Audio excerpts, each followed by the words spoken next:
Right, so the shape of Noah's Ark. The thing to note are the dimensions. 2 cubits and a half shall be the length thereof, and a cubit and a half the breadth thereof, and a cubit and a half the height thereof. Genesis chapter 6, verse 15. And this is the fashion that thou shalt make of it. The length of the ark shall be 300 cubits, the breadth of it 50 cubits, and the height of it 30 cubits. And so, what's the whole point of this? The point is to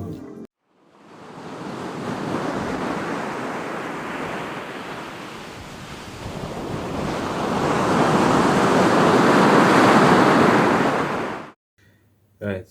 So the shape of Noah's Ark. Okay, so we'll this we'll start this journey. Let's say that's Ezekiel chapter 1. Start at verse 5. So also out of the midst thereof came the likeness of 4 living creatures, and this was their appearance. They had the likeness of a man, and every one had 4 faces, and every one had 4 wings, and their feet were straight feet, and the sole of their feet was like the sole of a calf's foot, and they sparkled like the color of burnished brass, and they had the hands of a man under their wings on their 4 sides, and they 4 had their faces and their wings. Their wings were joined one to another. They turned not when they went. They went every one straight forward. As for the likeness of their faces, they 4 had the face of a man and the face of a lion on the right side, and they 4 had the face of an ox on the left side. They 4 also had the face of an eagle. Thus were their faces, and their wings were stretched upwards. 2 wings of every one were joined one to another, and 2 covered their bodies. And they went every one straight forward. Whither the Spirit was to go, they went, and they turned not when they went.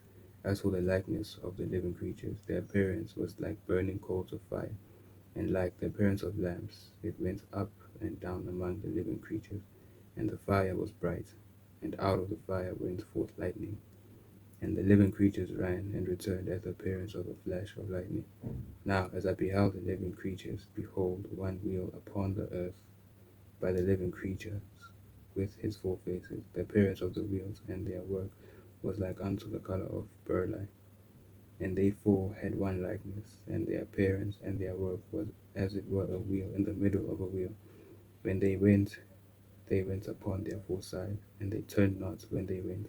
As for their rings, they were so high that they were dreadful, and their rings were full of eyes round about them 4.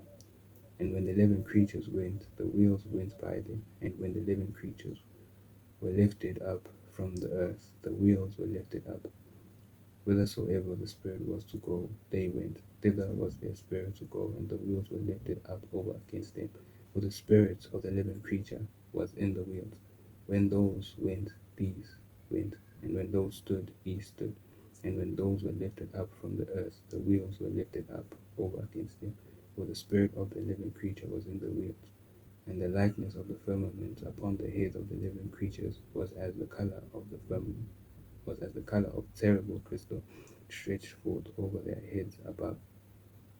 And under the firmament were their wings straight, the one toward the other. Every one had 2, which covered on this side, and every one had 2 which covered on that side, their body.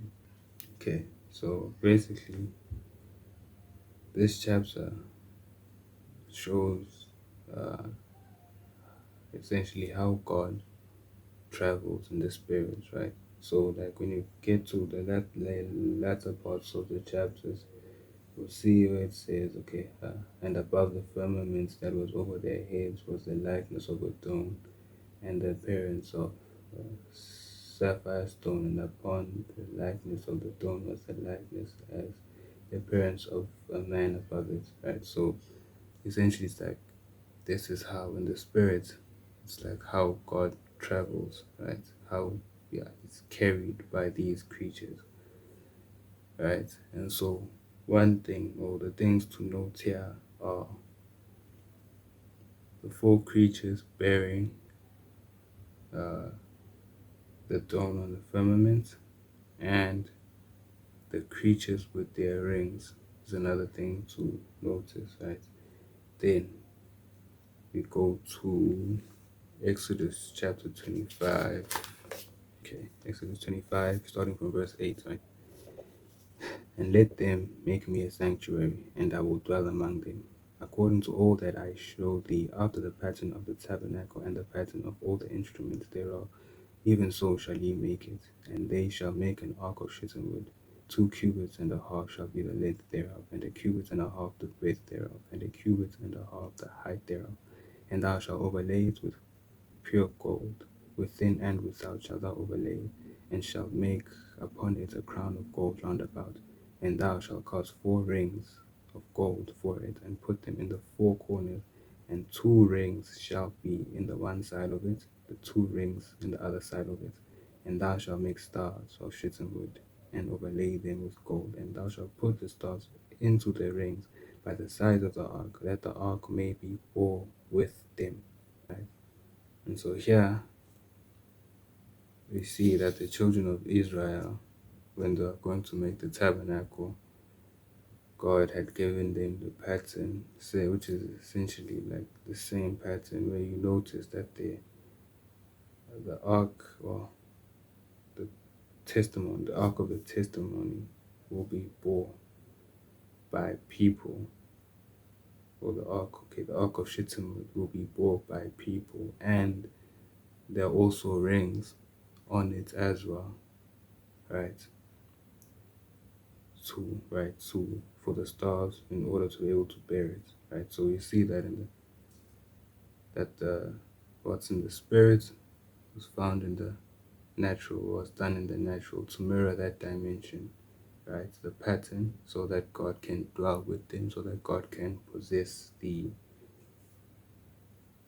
the ark of Shittim wood, right? Okay, then right. So the thing to note are the dimensions, right, of the ark of shittim wood. 2 cubits and a half shall be the length thereof, and a cubit and a half the breadth thereof, and a cubit and a half the height thereof. And if you look at that, the shape that it makes is essentially a rectangular prism, right? Okay, so that's one thing to note there, right? Okay, then going back now to Genesis,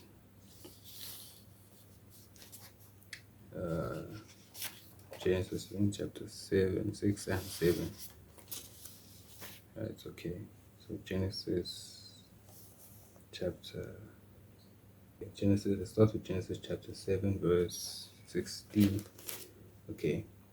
And they that went in male and female of all flesh, as God had commanded him, and the Lord shut him in.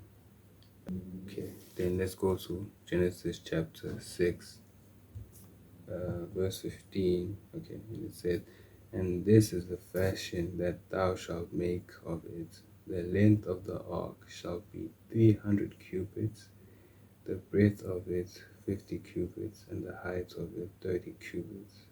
So, if you look at those dimensions, they essentially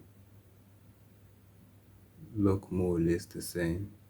Oh, sorry, not the dimensions, the shape the dimensions make are essentially more or less the same as a rectangular prism, just like the Ark of Shittim wood, right?